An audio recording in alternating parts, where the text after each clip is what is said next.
Assalamualaikum warahmatullahi wabarakatuh.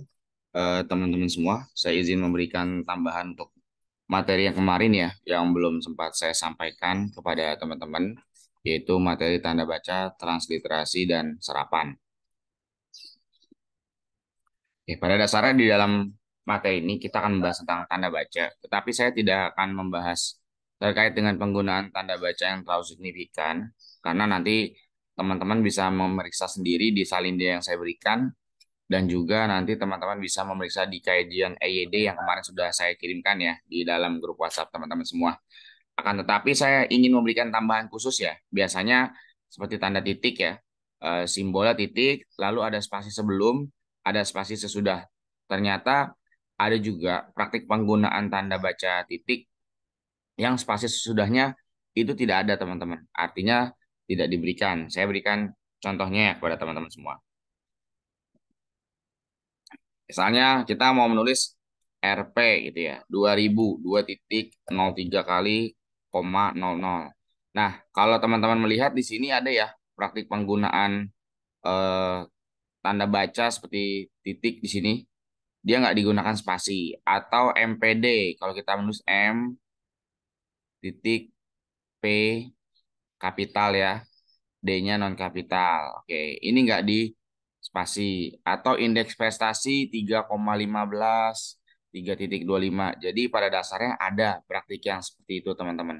Dan mungkin eh, itu nggak tertulis ya di dalam kajiannya si EYD terbaru versi 2022 dan saya memberikan tambahan di luar dari materi tersebut supaya nanti teman-teman bisa mengetahui bahwa dalam bahasa Indonesia ada juga praktik yang seperti itu. Kemudian saya izin melanjutkan. Kenapa kita mengenal adanya istilah transliterasi dan serapan? Pada dasarnya transliterasi itu kan bentuk aliaksara karena kita nggak memiliki bentuk yang serapan ataupun padanan. Mau tidak mau ya kita menggunakan bentuk serapan ketika memang sudah ada. Tapi kalau tidak ada ya kita pakai bentuk transliterasi. Seperti contohnya misalkan serapan itu berarti bahasa sudah diubah sesuai dengan bahasa Indonesia. Dia bisa dibakukan. Contohnya pada kata azan, salat, musala itu ya, itu sudah bentuk yang diserap sepenuhnya. Tapi ada juga yang tidak diserap seperti kata de facto, de jure gitu ya. Dan bagaimana suatu kata itu muncul, teman-teman. Ternyata prosesnya cukup panjang. Artinya kita punya waktu kurang lebih 4 bulan untuk memasukkan suatu kata ke dalam bahasa Indonesia. Ini bagian penerjemahan istilah dan artinya suatu kata itu masuk nggak ada proses yang sebentar.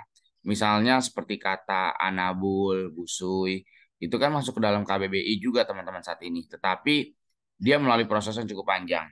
Sebagai contoh saja, yang sering sekali kita gunakan saat pandemi adalah pada kata daring ya, dalam jaringan. Kata daring ini masuk itu sebenarnya prosesnya sempat ditolak karena pengajuannya yang pertama bukannya daring, tapi dalam jaringan, ditulis panjang tanpa diakronim. Akhirnya kata tersebut ditolak karena dianggap terlalu panjang. Sedangkan dalam bentuk bahasa aslinya online gitu teman-teman. Ataupun kata keluku dari bahasa Maluku, bahasa Bugis gitu ya. Kaluku. Kaluku itu artinya kelapa. Tapi kalau bahasa kelapa itu kan umum gitu. Makanya kaluku itu kalau di bahasa aslinya ukurannya kecil, kelapa yang berukuran kecil. Nah, saat diserap masuk ke dalam KBBI, dia dibakukan, ternyata berubah dari kaluku menjadi keluku. Ada perubahan istilah gitu ya. Dan itulah proses kebakuan.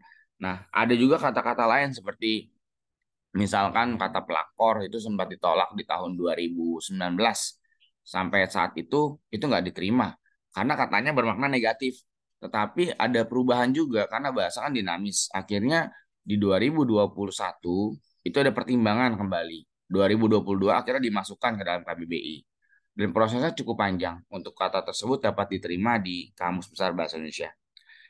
Kenapa kita mengenal istilah serapan? Kalau ada bentuk serapan, kita lebih mudah memahami kosakata aslinya. Dengan kata lain, Anda bisa menggunakan dalam proses berkomunikasi.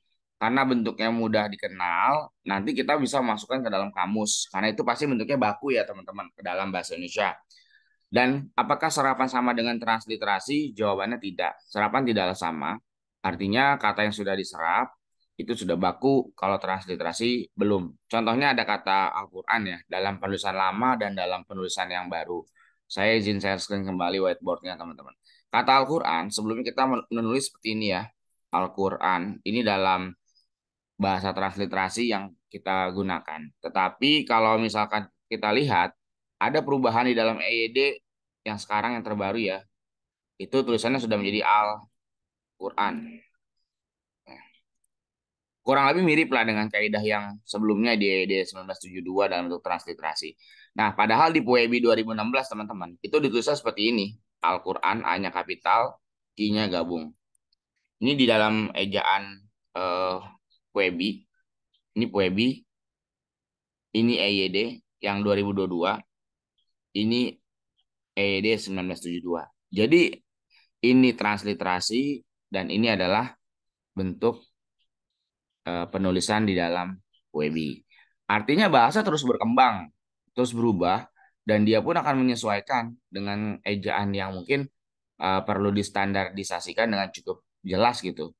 Pak, kalau diubah seperti itu apakah tidak masalah? Ya nggak masalah gitu, karena memang dia memiliki konsep kearbitreran. Berarti memang semua pengguna bahasa, peneliti bahasa itu setuju gitu kalau ejaan tersebut diubah pada dasarnya. Nah, untuk bentuk penulisannya bagaimana misalkan bentuk kata-kata yang lain, Pak? Kalau kata yang lain sih tidak terlalu mengalami perubahan dan sudah benar. Misalkan pada kata Sultan, Ramadan, napas gitu ya, kaidah dan lain sebagainya. Jadi ada sedikit perubahan. Tapi kalau pada kata Al-Qur'an, ini mungkin di dalam ejaannya akan diteruskan diubah gitu ya kalau memang dianggap masih belum tepat atau belum cocok untuk digunakan. Oleh karena itu, kita menggunakan versi yang terbaru itu A-nya kapital ya. Seperti dalam contoh transliterasi, A-nya kapital, itu aja bedanya. Dan transliterasi ini adalah alih aksara. Artinya alih aksara di sini berarti kita memudahkan untuk proses membaca. Karena nggak semua bahasa itu bisa kita baca. Misalkan ada seseorang yang menulis dalam aksara Sirilik atau aksara Yunani gitu ya, atau dalam bahasa Arab atau dalam bahasa Mandarin, kan tidak semua orang bisa membacanya. Tapi ketika sudah ditransliterasi menjadi huruf Latin, itu orang pasti bisa membaca. Nah, untuk ciri khasnya adalah bahwa transliterasi itu mempertahankan bentuk aslinya.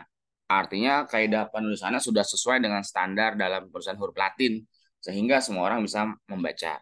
Dan yang kedua, memudahkan dalam penyampaian pesan, ya, karena memang belum ada penggantinya.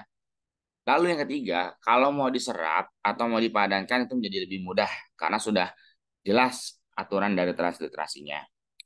Lalu apa itu padanan, teman-teman? Padanan ini agak sedikit berbeda dengan dua istilah yang sebelumnya sudah kita kaji tadi. Padanan itu menjadi bentuk baku ya dalam bahasa Indonesia karena dia istilah-istilah asli dan mengganti bahasa asing. Jadi kalau berbicara kaidah padanan, padanan itu memang sudah dibakukan, bisa kita cek di kamus. Tapi kalau transliterasi kan masih bahasa asing ya. Secara bentuk padanan udah nggak lagi mirip dengan bahasa aslinya sama sekali. Tapi kalau dalam bentuk transliterasi itu mirip dengan bahasa aslinya. Artinya baik pengucapan dan lain sebagainya. Secara kaidah padanan masuk kaidah benar. Tapi kalau transliterasi itu bisa jadi benar ya kalau belum ada serapan ataupun padanan. Jadi kita masih bisa menerima seperti shower, bathtub, wastafel yang kita gunakan ya teman-teman. Dan dalam bahasa Arab kalau kita mau menyerap itu nggak ada kaidah yang sedikit diubah gitu ya. Artinya dia disesuaikan dengan kaidah bahasa Indonesia. Kaidah itu artinya kalau kita aplikasikan di dalam bahasa Arab, ya dia mengacu ke dalam penggunaan bahasa Arab. Tapi kalau sudah dalam bahasa Indonesia, ya kaidahnya harus bahasa Indonesia. Contohnya kata mazhab. Dia nggak perlu tulis huruf Z-nya ganda. Ya cukup mazhab saja. Atau sahabat itu kan dibaca harus panjang ya. Ada beberapa harkat. Sedangkan kalau di sini kita baca hanya sahabat aja. Ya nggak mungkin kita mengatakan ini adalah sahabat saya. Begitupun dengan kaidah CCH dan CH yang berada di depan A, O, dan konsonan menjadi K. Seperti kata sakarin menjadi sakarin. Karisma menjadi karisma, dan lain sebagainya. Nah, kemudian dalam bahasa Arab ditulis dengan huruf Qaf, dalam bahasa Indonesia itu akan diserap dengan huruf K. Contohnya pada kata akuarium menjadi akuarium. Akikoh menjadi akikah. Makom menjadi makam. Dan mungkin itu saja yang saya sampaikan. Jadi silakan dipahami kembali praktik tanda baca dan sebagainya. Karena insya Allah itu akan keluar dalam ujian tengah semester kita. Jangan salah menggunakan tanda baca, karena tanda baca juga bisa menyelamatkan nyawa Anda. Contohnya, mari makan Bapak. Di kalimat yang pertama, Bapaknya akan dimakan. Tapi kalau kalimat yang kedua, ini mengajak. Mari makan Bapak. Justru mengajak. Nah, yang kedua lebih bahaya lagi. Kamu sudah menikah, Anissa. Lalu jawaban Anissa, alhamdulillah sudah menjadi istri sah Bapak. Wah, ini ibunya tanda tanya. Ya, itu saja tambahan dari saya terkait dengan materi yang kemarin belum sempat saya sampaikan. Terima kasih untuk teman-teman sudah menyimak materi ini. Saya akhiri, sampai jumpa dalam pertemuan berikutnya. Wabillahi taufiq wal hidayah. Wassalamualaikum warahmatullahi wabarakatuh.